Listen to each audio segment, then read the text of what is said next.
So, welcome to Dave TV. Hi there. It's the 4th of January 2013. How you doing? So I'm listening to WMAL this morning.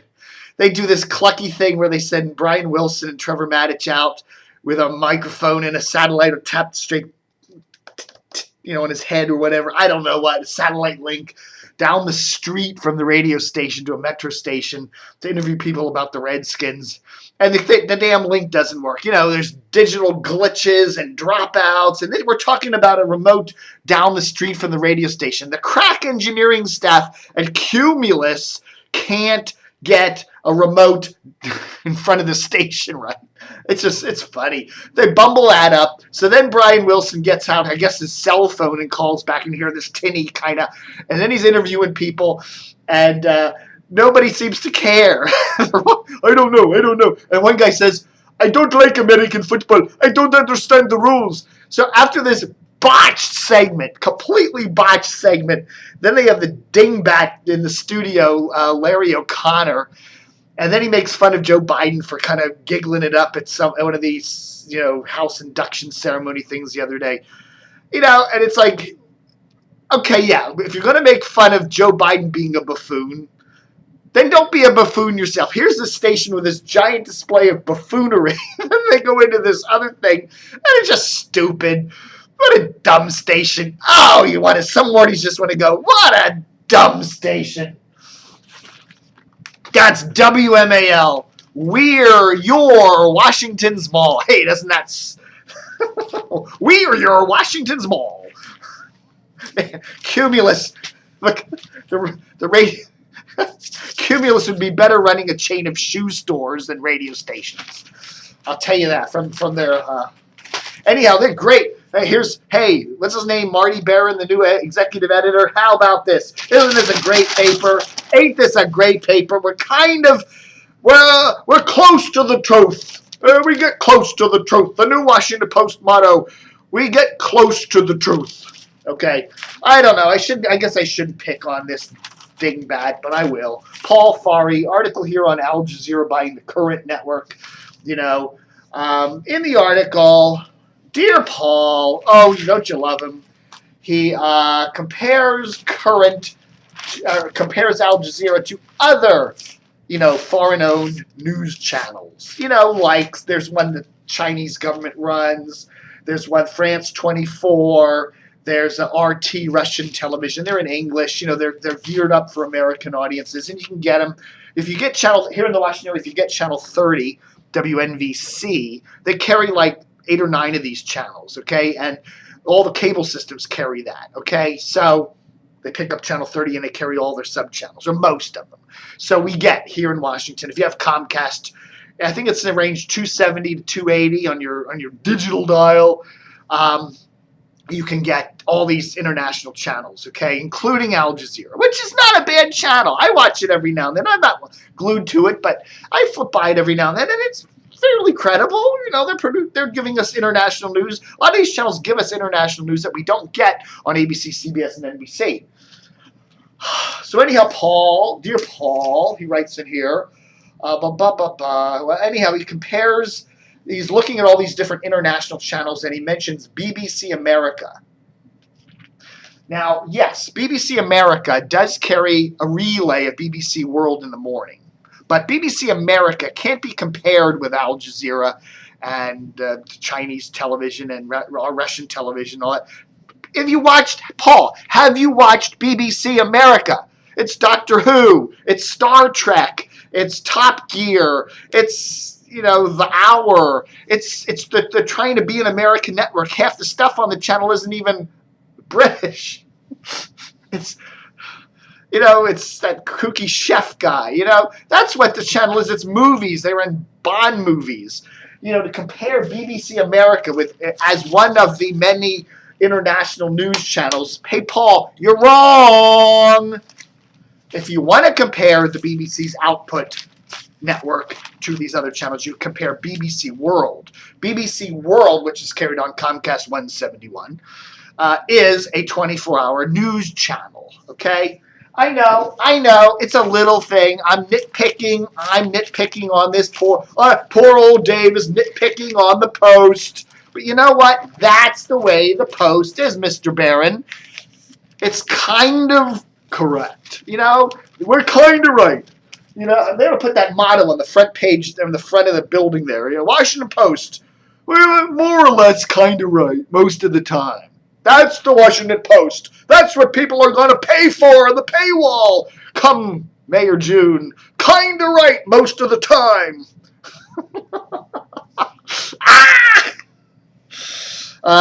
So anyhow, I called Verizon. Yesterday I got in an email thing with this Verizon lady. I've been bitching about Verizon. I'm trying to. They screw up my billing again. I'm trying to reach them. I get put on eternal hold. I must waited 3 times last week, more than 45 minutes. Couldn't reach anybody. Just listen to their music. So I got on their website and I sent them a really nasty thing. I said, I'm trying to change my billing around, blah, blah, blah, blah, blah. And 3 or 4 days later, I get a response. Well, you can only do that by calling, customer service. We can't do that over the website. So I sent them back. I said, I'm slamming you guys on Facebook and Twitter and everything, and so I finally call again, and I just said, damn it, I put the phone down. I just do my work here. I wait another 45 minutes. I get some lady who's very nice. She flips around everything. I don't know.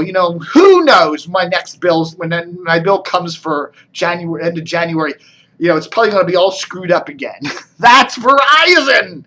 That's Verizon. I tell you, man, you have Verizon, you will, guaranteed, deal with some idiot at customer service. You will guaranteed deal with somebody like that at this company. It is so bureaucratically bloated. They don't know what they're doing, and they sell you products that you aren't available. I kept telling the lady, she wants to switch me over to DSL. They tried to switch me over to DSL last summer. DSL isn't available in my area. Well, let's switch you over to Fios then. We don't have Fios in my condo complex. I have to tell this lady that. You think she'd know. So I have to tell her, no, that's not available, ma'am. No, lady from customer service, I'm sorry, but the only thing that Verizon has in my condo complex is that old copper wire phone.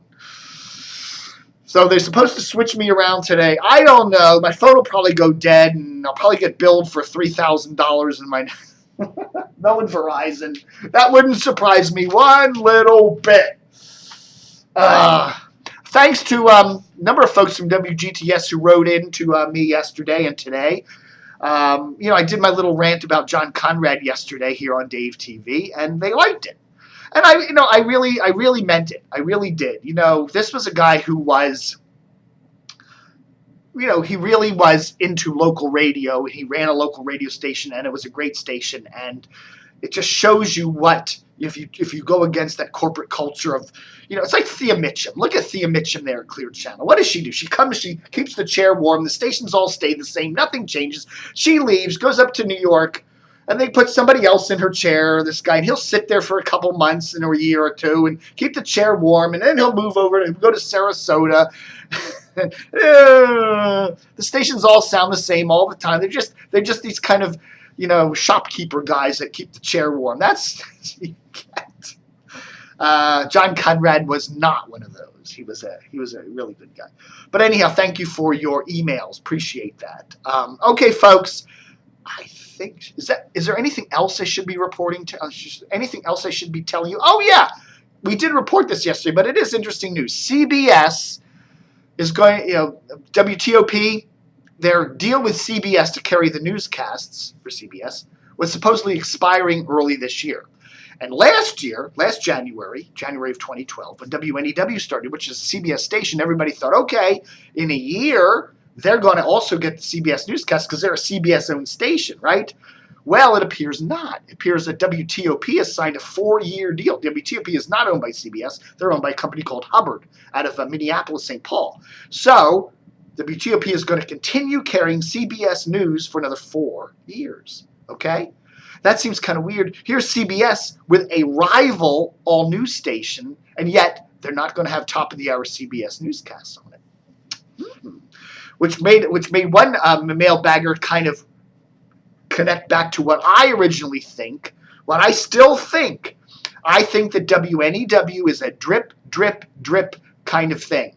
It's not there to beat WTOP in the ratings. It's simply there to continue to siphon off just enough revenue and audience so that eventually Hubbard will decide to sell WTOP to CBS. It might take a year, it might take 2 years, it might take 5 years. But CBS is just going to say, okay, we're going to continue running WNEW. Our ratings will slowly go up. Your ratings will slowly go down somewhere, and your station will become worth less and less. Now, the longer you wait, the less WTOP will sell for.